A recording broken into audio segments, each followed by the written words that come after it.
Already, we are live for another episode of the ninth inning stretch. This is your boy, the Sports Mailman Joe, and then to the left of me, it's my boy YT Cody. What's going on, Cody? And Alex will be here shortly. Hopefully, so. Hopefully, he's not hitting too many dingers out there on the fields. But what's going on, Cody?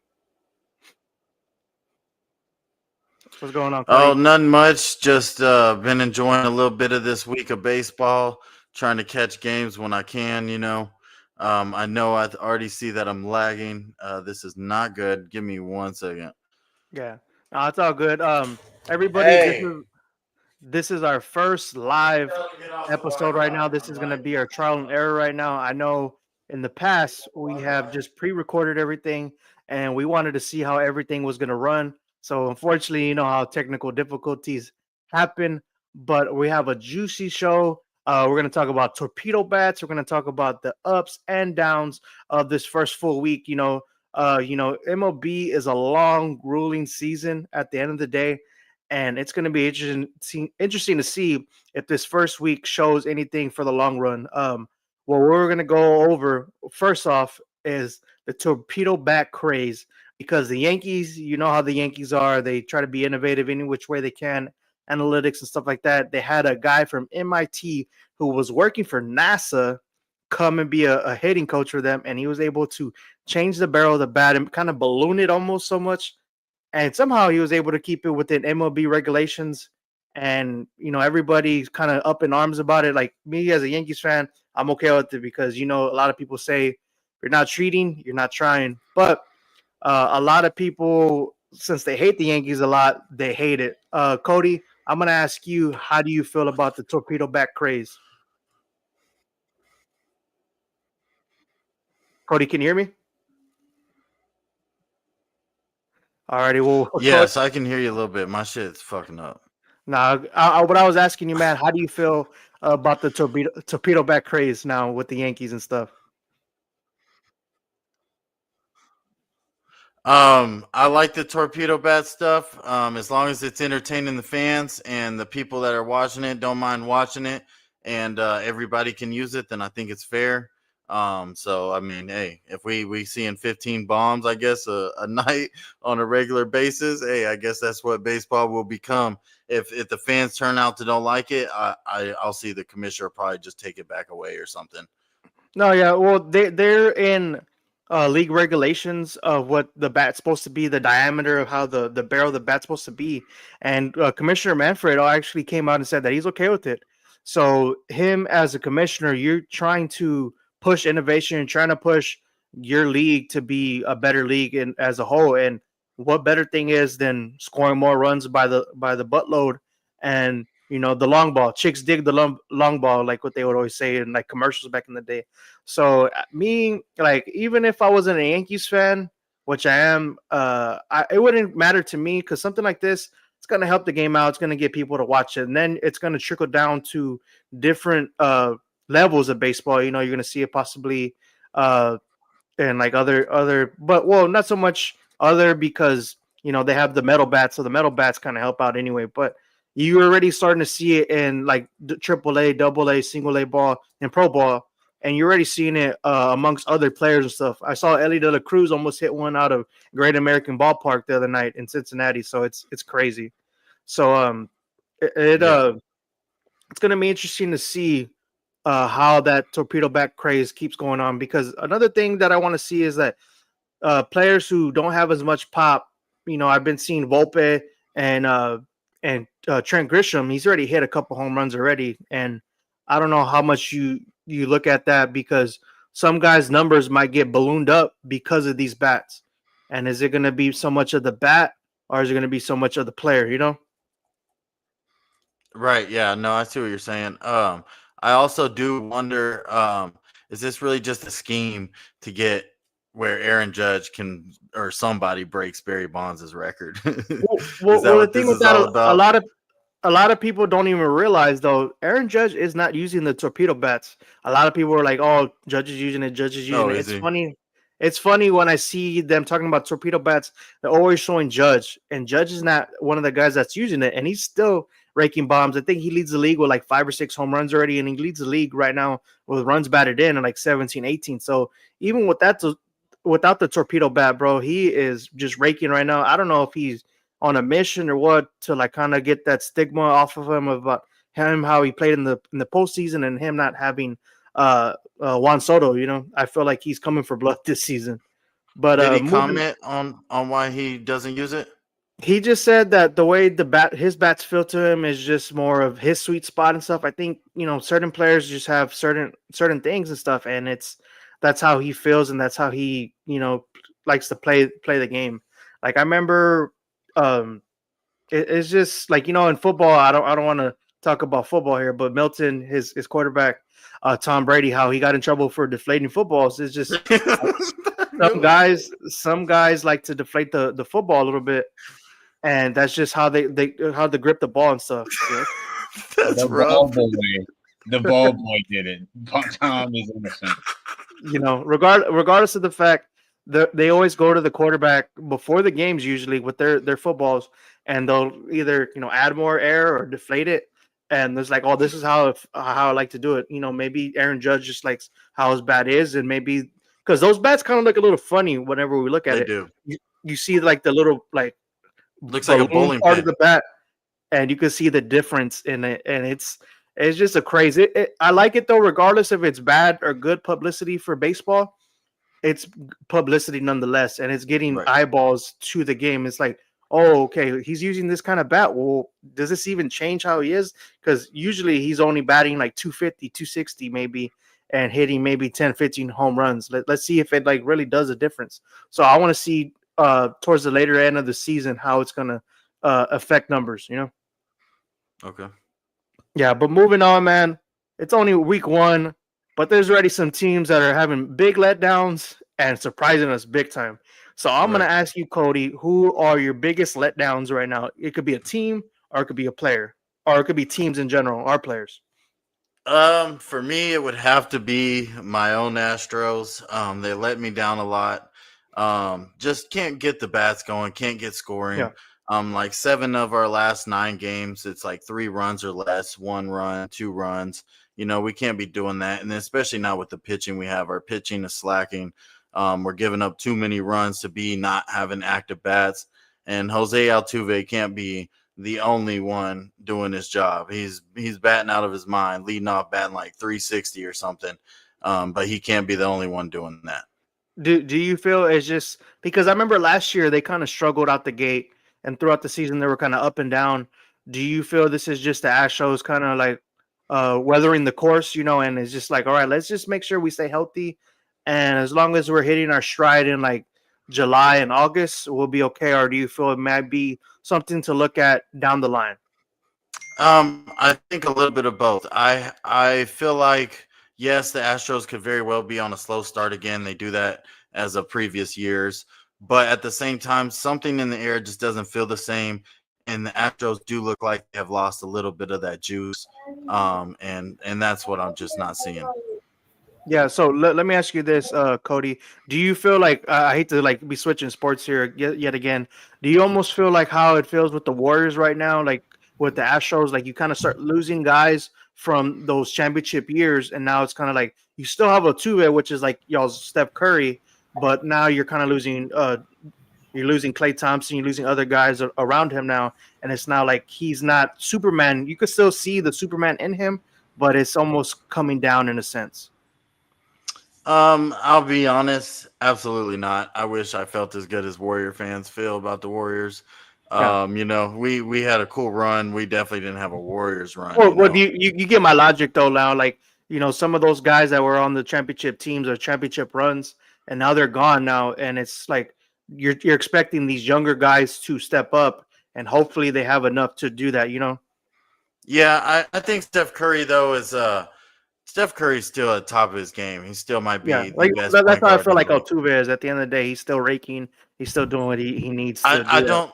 I feel like Altuve's taken a lot of step back as far as on defense. He's not the player he was on defense and all that. Offense, he's definitely still great, but I think Altuve, you need a lot more around him than you did before. Before you could put a lot of different upcoming young players, like you're saying.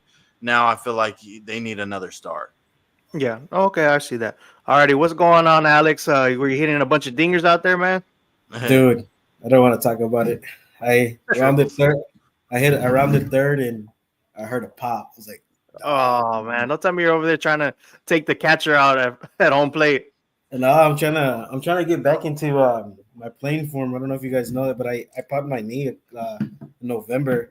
Yeah. Like a slight, like a grade 2, grade 3 MCL tear, and I just got back from healing, and then it popped again. So I'm like, God damn it, rounding third. I was like, We're gonna have to put you on the IL, man, for like 90 days at least. oh man, they're no joke. As soon as you turn 30, they say The check engine light comes on, man. yeah, check engine light came out. I was like, God damn it.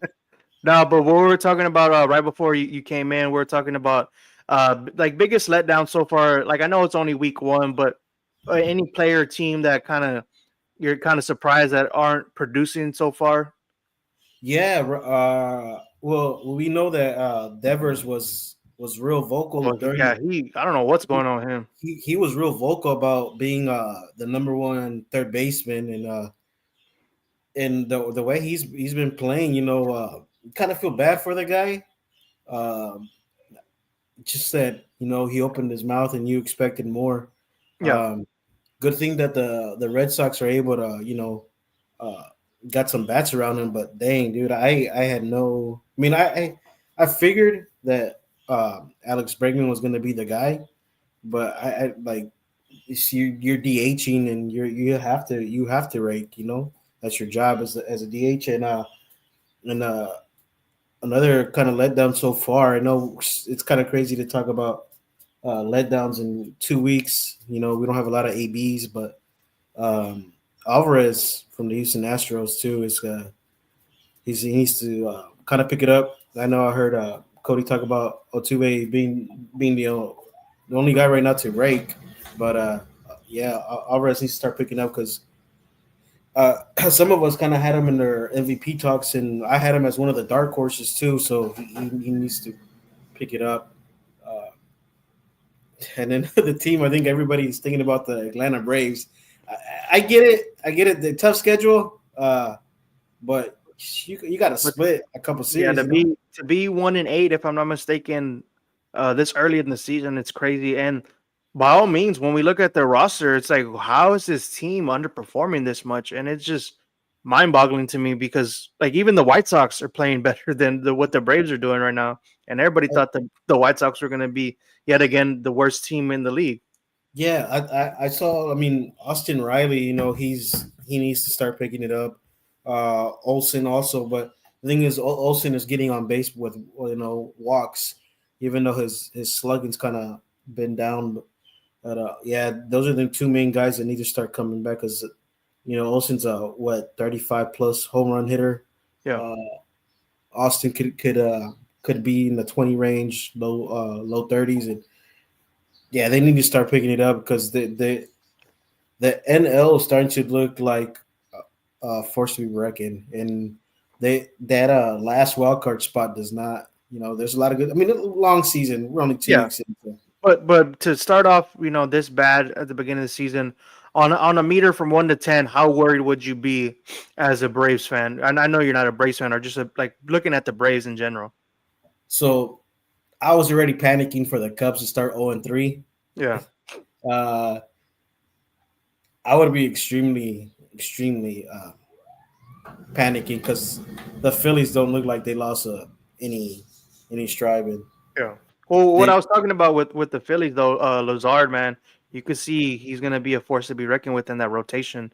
And, yeah, they've been that rotation's been pretty good. Yeah, and I'm just surprised Miami keeps giving up players to these other big time teams year in and year out, man. It's crazy. What up, Brock?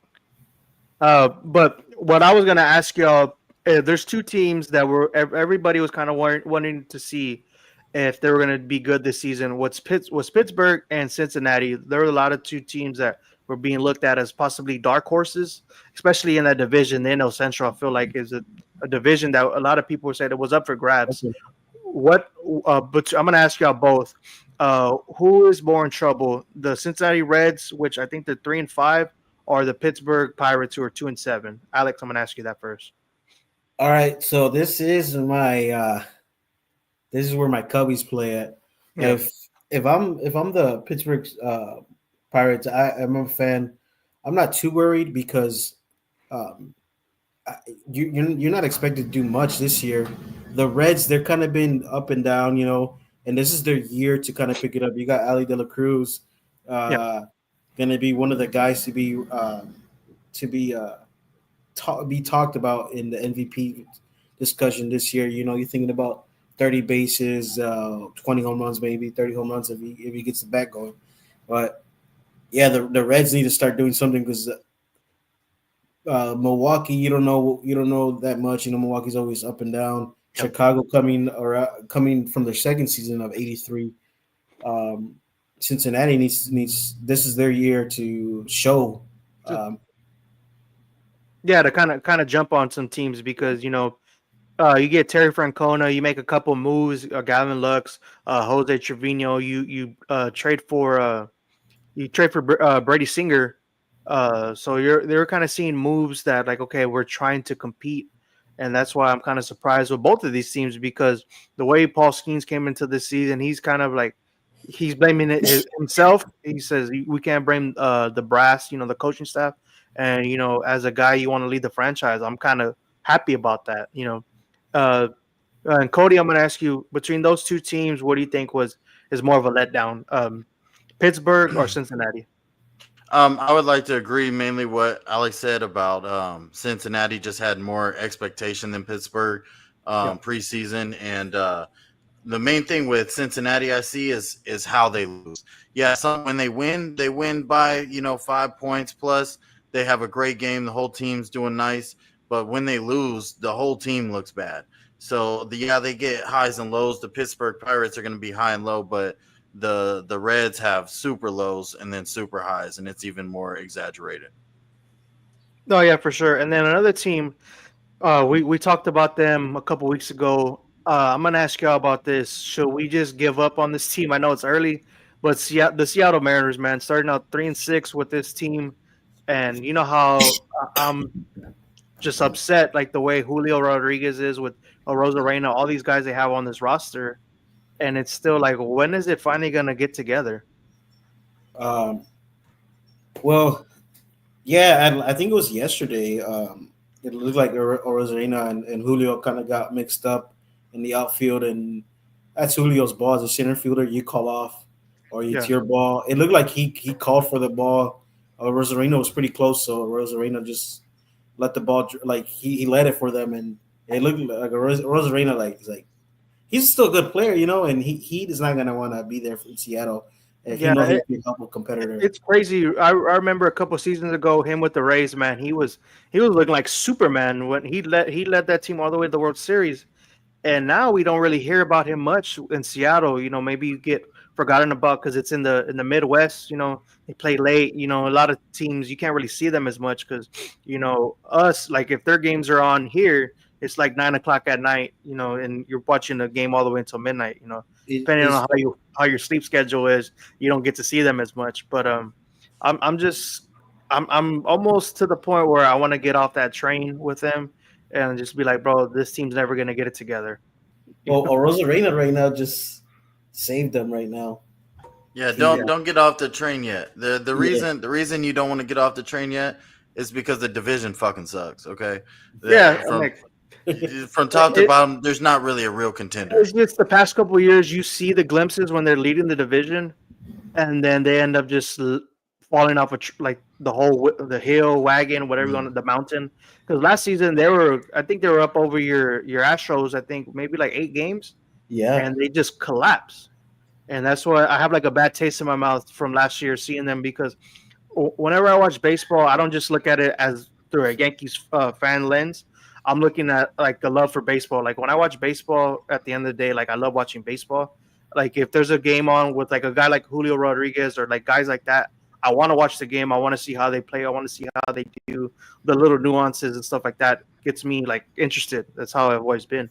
And just this team, the way it's constructed, they're probably a top 5 roster from top to bottom whenever you look at it as a whole. But just the way they haven't put it together in the past couple seasons, that's what just frustrates me. And I'm not even a Mariners fan. Whoa, what a catch. Yeah.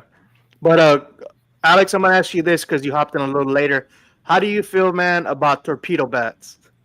Well, I'm 50-50. I don't know. I'm a big baseball fan. I like old school fan. Yeah. I know there were steroids back in the day, but I like defense. I really do. I've been a defensive guy. But I don't think people should be mad at the Yankees. The Cubs did use them last year, but they didn't. They used them during batting practice. Nico would always use them, but they would never present them to the ump before the game, so they would never use them. If you're not really interested in baseball, and I know this would probably catch new fans, they'll draw them in with more runs scored. More sports betting. More sports betting. The ball looks like it's gonna jump off the bat a lot more. It's just moving the sweet spot on bats. That's literally what it is. Yeah. Nico is using it now, and I think he's batting over 260 not right now. So, I mean, whatever it could bring in runs for your team if your player is using it. I don't know. You don't really hate it that much, but. I don't know. It's kind of a mixed feeling I heard from a lot of fans. Yeah.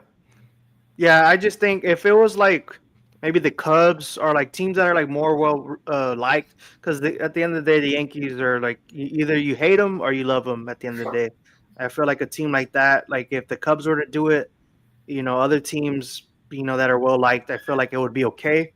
It wouldn't get so much flack. Yeah, it doesn't help that teams like the Astros. If it was the Astros, bro, could you imagine that media frenzy for real? Like they're like, bro, really? First it was the trash cans, now you're over there making torpedo bats. I know the Yankees got a bunch of flack, because it's the Yankees. But if it was the Astros, bro, like I could just, it'll probably be on CNN already. Yeah, it would be all over if it was the Astros. Yeah, no. But moving on, man, I'm gonna ask y'all, who are y'all's biggest surprises in only like a short amount of games and stuff?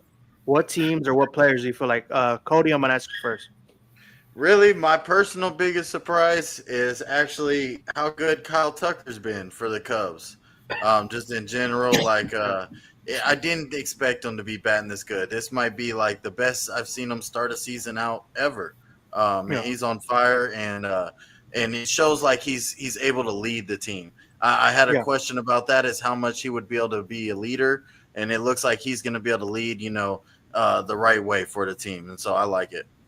Yeah, well, Kyle Tucker would be, I would always see his numbers and I'll be like, well, how good is he really? Like, is it so much more that he has Jordan and Altuve and some of these other guys around him to make him look better? Or could he technically lead a team? Because I remember they talked about trading him possibly. And I was like, okay, well, how is he going to be as a cornerstone piece? Can he be the number one guy on a World Series possibly winning team? Can he be the captain?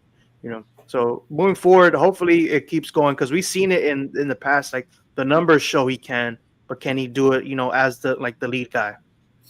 And do you have any teams, Cody, that are like surprising you? Like you didn't think they were going to start this hot? Oh, your mic's off. I guess probably maybe the Rangers. I didn't think the Rangers start that hot, but I guess with that division, it's unpredictable kind of at this point. Yeah, I think 7-2, man, and then to have DeGrom pitch, I think 5 or 6 innings with like I think 8 to 10 Ks. They're 8-2. Yeah, I think they just won earlier today. I was looking at the records and stuff, but if DeGrom stays healthy, man, that's a team, because they have a bunch of bats in that lineup, bunch of pop. If DeGrom is the ace, and down the line, in the postseason, if they make it, he can go toe to toe with anybody, and if you go to 7-game series, you're going to see him 2, maybe 3 times. I don't know if they would pitch him that much. They're kind of nursing him back, but the Rangers for sure. And then Alex, Who do you have as a player or team that has been surprising you? As a team, I wrote down the San Francisco Giants. Yeah. They're playing right now. They are, I think, Yeah, 7-1. 7-1. They are. I mean, the teams they're playing have you. We don't. They're beating teams that are lackluster, but they are winning games. You know, you cannot. Uh, you don't make the schedule. You just play that. Yeah, well, I'm like they played the Mariners. They played the Astros. Me and Cody were actually talking about this earlier, and we were talking about the teams that they played. And at the end of the day, you can't make the schedule, but to beat the Astros 2 out of 3, I think they swept the They Mariners. swept them.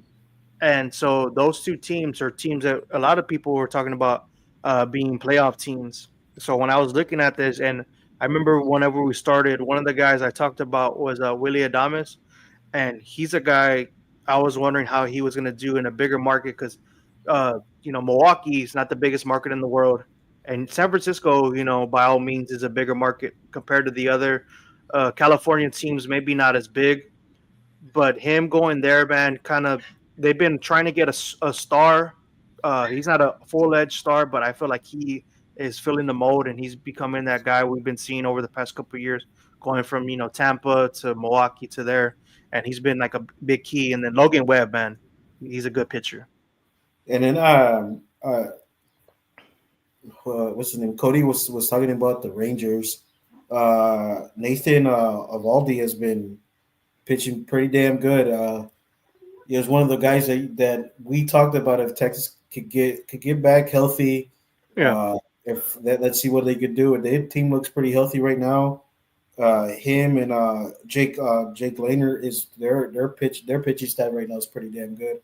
And then it wasn't really surprising because I have this guy as my is to be like one of the best pitchers in the league, but Shota has been pitching his ass off. Yep.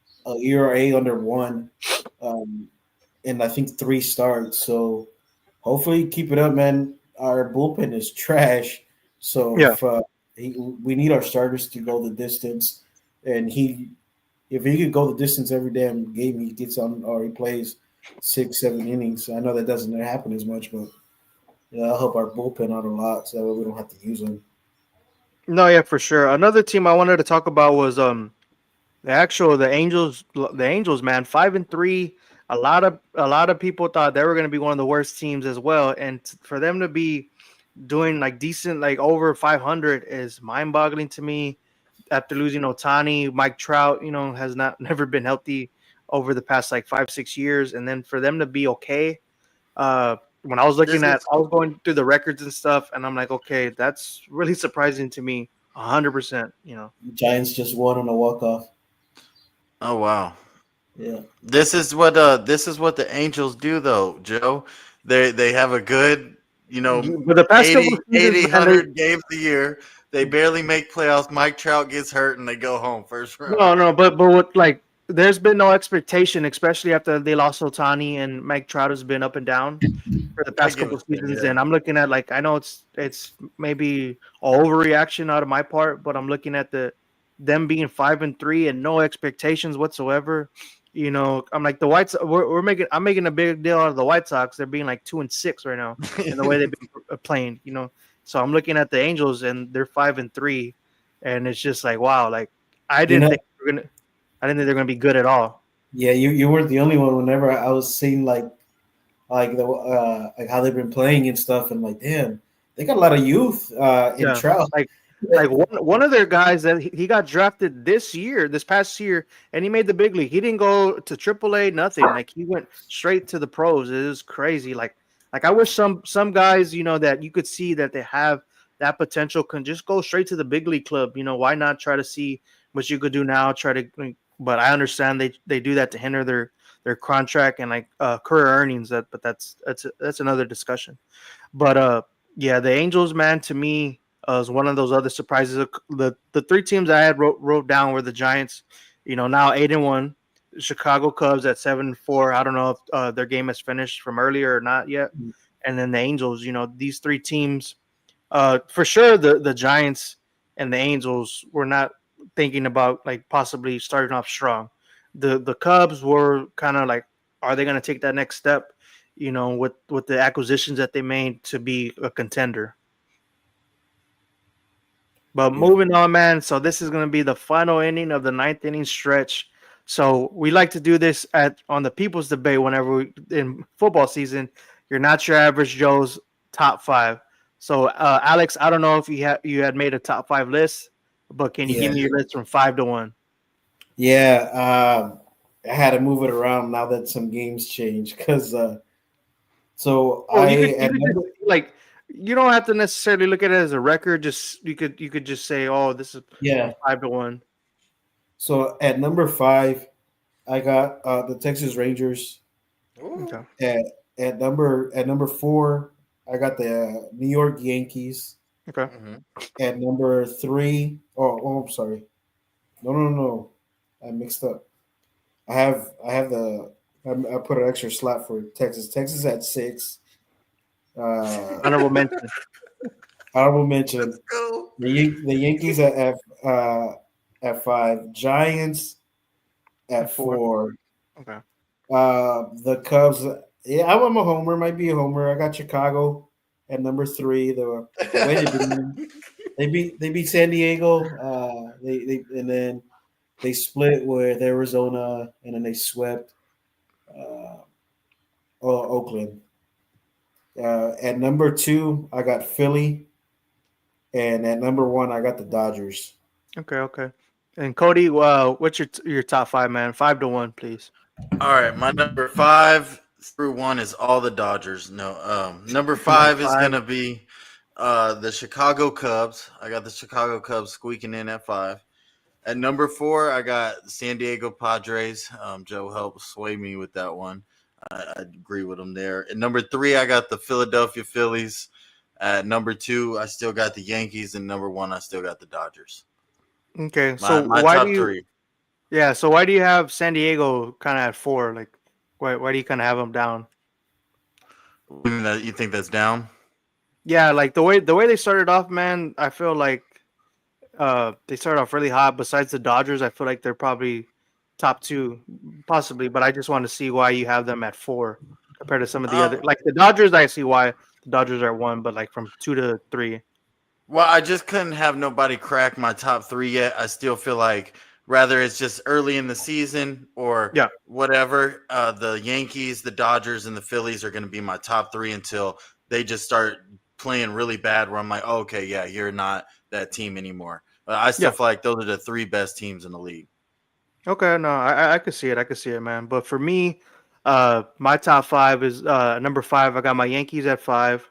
At 4, I have the San Francisco Giants. At 3, I have the Phillies. Number 2, I have the Padres, and number 1, of course, as all of us had, was the Los Angeles Dodgers. Where'd you have San Diego, Alex? I didn't put them. They're right underneath. Oh, So I I didn't even see that. I You didn't knew have them either. someone was So- smoking me. so I was getting ready. I was waiting for He that. was doing honorable mentions. And That's like, he why I took was them all like, off. that was low. Look, oh shoot! I wrote in my notes. I don't know if you can see it, but after Texas, I got San Diego and Arizona. Okay. So Well- San Diego has been playing pretty good, but when they played Chicago this weekend, and they jumped all over them. Chicago. I mean, I get it. King did not pitch this series, Yeah. but the way Shota pitched against them, and then Matthew Boyle pitched against them. Today they caught a break because we put Ben Brown up there, and he gave up 3 runs in the first inning. The Cubs came back on the bottom of the first and scored four runs. Next thing you know, it was 7-3, 7-4, something like that. Our bullpen went in, and you know how that goes for us. But I honestly think that Chicago could out hit them for sure, and maybe you could call it home field advantage. But for me, I think Chicago's better than them right now. And With then the Padres, man, you know how I am with Michael King, and if he didn't pitch, hopefully he's okay.